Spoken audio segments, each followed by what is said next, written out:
Hello everyone, welcome to the English word with Pooja Sharma. So guys, कैसे हैं आप सब लोग?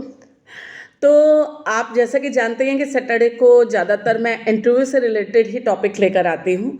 तो आज भी इंटरव्यू से ही रिलेटेड टॉपिक है, लेकिन बहुत ही इम्पॉर्टेंट टॉपिक है आज का, क्योंकि जब भी हम अपने चिल्ड्रंस को नर्सरी में एडमिशन दिलाने के लिए जो इंटरव्यू होता है पेरेंट्स का, उसके लिए जाते हैं, तो हम लोग बहुत घबराए हुए होते हैं कि किस तरीके से हम क्या जवाब दें, क्या क्वेश्चन आंसर्स होंगे। तो उसी से रिलेटेड आज का टॉपिक है कि नर्सरी एडमिशन के लिए पेरेंट्स का जो इंटरव्यू होता है उसके लिए। ठीक है, तो लेट्स स्टार्ट। देखिए, क्या रहता है ना कि जब भी हम अपने बच्चे का एडमिशन किसी स्कूल में करा रहे होते हैं, बढ़िया स्कूल में, तो हम और चीज़ों के लिए तो बहुत ज़्यादा तैयारी करते हैं, अपने बच्चे को पूरा सिखाते हैं, क्वेश्चन आंसर्स वगैरह जो भी इंटरव्यूज़ का होना होता है बच्चे का, या एंट्रेंस एग्ज़ाम होना होता है कि किस तरीके से आपको ये क्वेश्चन का आंसर देना है, ओरल हो चाहे रिटन हो, जैसे भी हो। उसके अलावा पूरा जो रजिस्ट्रेशन फॉर्म होता है वो अच्छे से फिल करें, ये कर लें, वो कर लें, है ना। लेकिन जो पेरेंट्स का इंटरेक्शन होता है हाई अथॉरिटीज़ के साथ, उसको किस तरीके से बैलेंस करना है वो हम भूल जाते हैं, क्योंकि वो एक बहुत बड़ा पार्ट होता है जो कि हमें निभाना होता है जिस समय हमारे बच्चों का एडमिशन होता है। और उस पर बहुत कुछ डिपेंड करता है, क्योंकि कई बार क्या होता है, बच्चे वहाँ जाके भी नर्वस हो जाते हैं, अच्छे से इंटरव्यू मतलब अच्छे से जो भी एग्ज़ाम होता है उसमें नहीं भी लिखते हैं, क्योंकि बच्चे हैं, पता चले घर में तो उन्होंने अच्छे से किया और वहाँ जाके उन्होंने ढंग से किया ही नहीं। तो टीचर्स ये भी देखते हैं कि हाँ बच्चा एक्टिव है, लेकिन उसके बाद अब घर का माहौल कैसा है, पेरेंट्स कैसे हैं, उस पर भी डिपेंड करता है कि कभी कभी बच्चे के मार्क्स कम भी आ रहे होते हैं, लेकिन पेरेंट्स के क्वेश्चन आंसर जो उनका इंटरव्यू होता है उसे देखकर भी बच्चे को एडमिशन मिल जाता है। ठीक है, तो वो भी बहुत ज़रूरी होता है। तो उसी के कुछ क्वेश्चन आंसर हम यहाँ पे आपको बताएंगे आज। जैसे कि प्रिंसिपल ने पूछा, tell me something about yourself, है ना। तो उसमें हमें क्या है, पूरा जो हम जॉब इंटरव्यू देने जाते हैं उस तरीके से इंट्रोडक्शन नहीं देना है, शॉर्ट में, इन शॉर्ट हमें इंट्रोडक्शन देना है। अपना अपना नाम बताएंगे, अपना क्वालिफिकेशन बताएंगे और ऑक्यूपेशन आप अपना बताएंगे, दैट्स इट। बस बहुत ज़्यादा आपको इस चीज़ के लिए नहीं बताना है। ठीक है, अब क्या होता है, ज़्यादातर जिसकी क्वालिफिकेशन अच्छी है, हायर एजुकेशन वगैरह है, वो तो अपने हस्बैंड वाइफ अच्छे से बता देते हैं और प्रिंसिपल भी बड़ा खुश हो जाते हैं, काम उनका आधा सॉल्व हो जाता है। बट जिनकी क्वालिफिकेशन कम होती है, चाहे हस्बैंड की कम है या वाइफ की कम है या दोनों की कम है, तो वो लोग बहुत नर्वस से हो जाते हैं कि अब हम इसका आंसर सही से क्या दें। तो वो क्या करने लगते हैं ना, अपनी स्टोरी नरेट करने लगते हैं कि ऐसा हुआ था, इस वजह से मैं नहीं कर पाया, मैं तो करना चाहता था या मैं करना चाहती थी। Don't narrate your story. Principal को उससे कोई भी मतलब नहीं है, या जो भी कमेटी बैठी है इंटरव्यू लेने के लिए आपका पेरेंट्स का, तो उन्हें उससे कोई मतलब नहीं है कि आपको क्या हुआ था। तो आप एक अपने कॉन्फिडेंस लेवल अपना बढ़ाएं और नॉर्मल तरीके से अपना क्वेश्चन का आंसर दें।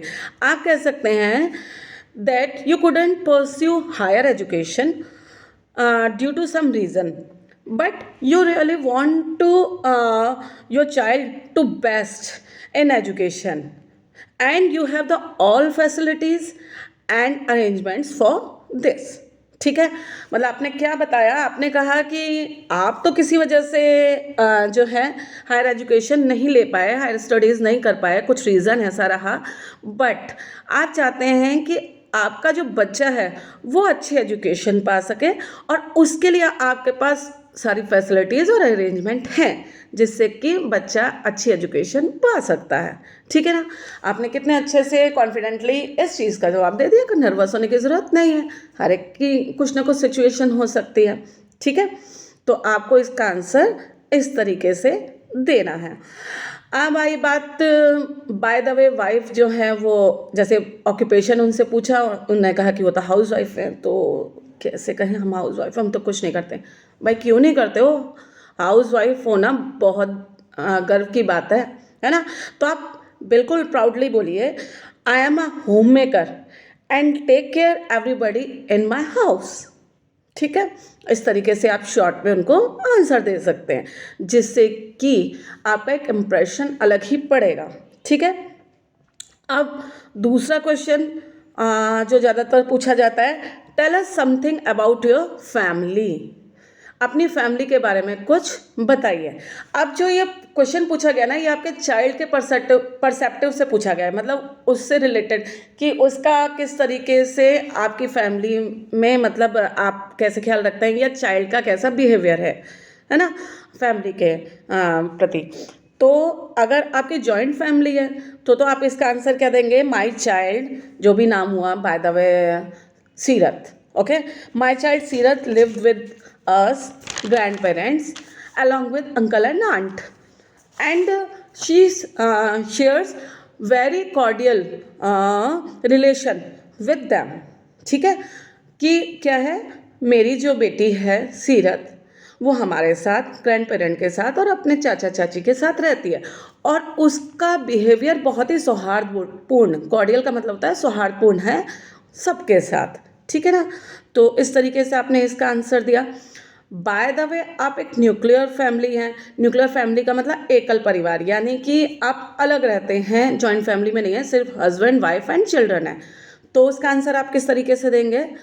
उसका आंसर आप ऐसे देंगे, we are a family of 3 people, and since we are a nuclear family, me and my wife make sure we give a individual quality time to a child.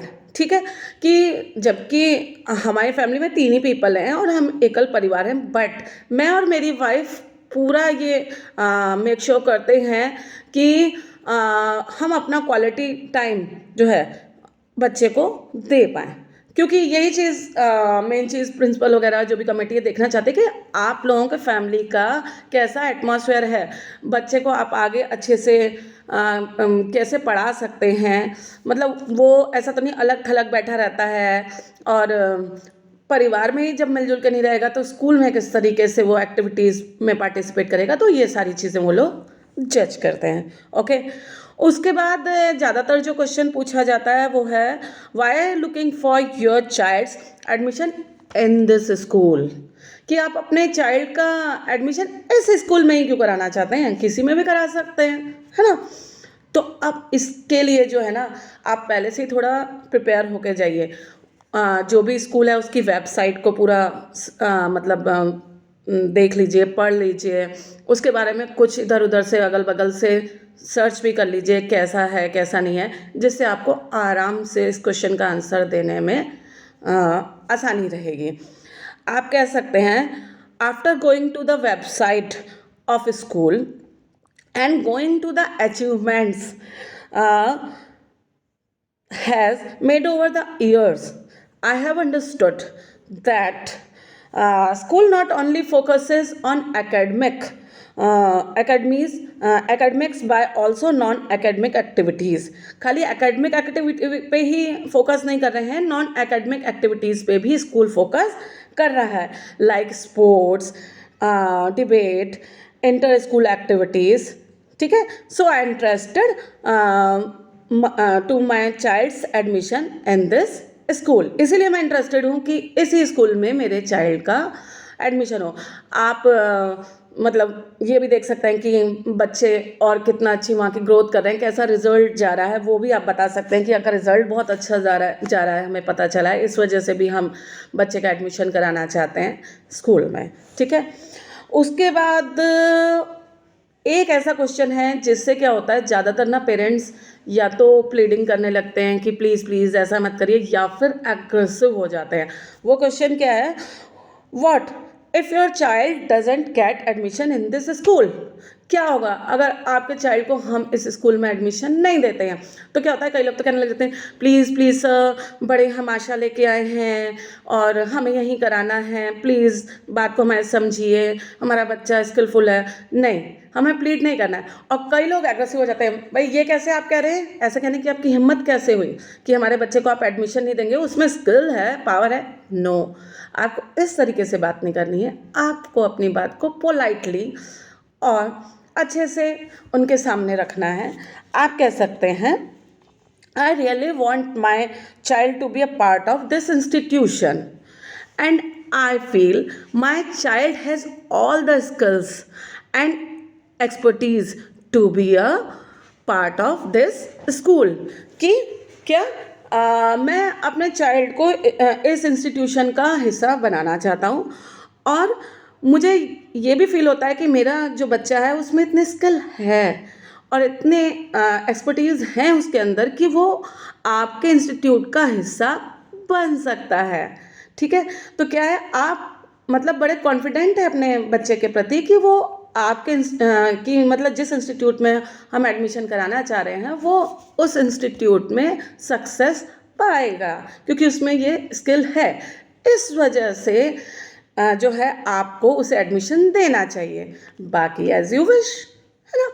तो इस तरीके से और भी बहुत सारे क्वेश्चन आंसर हैं जो मैं आगे आपके लिए लेके आऊँगी। पहले आप इतने की प्रैक्टिस कीजिए अगर आप अपने बच्चे का एडमिशन करवाने जा रहे हो कुछ समय बाद, क्योंकि अभी अब अप्रैल आने वाला है, न्यू सेशन स्टार्ट होने वाला है, तो इंटरव्यूज़ होंगे ही होंगे।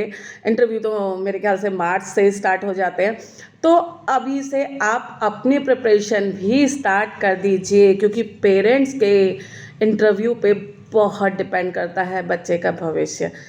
तो आज के लिए इतना ही। अगर मेरी वीडियो आपको पसंद आई हो तो प्लीज़ लाइक कीजिए, शेयर कीजिए। आप नए हैं तो प्लीज़ प्लीज़ सब्सक्राइब कीजिए चैनल को और कमेंट बॉक्स में कमेंट जरूर कीजिए। Okay, thanks.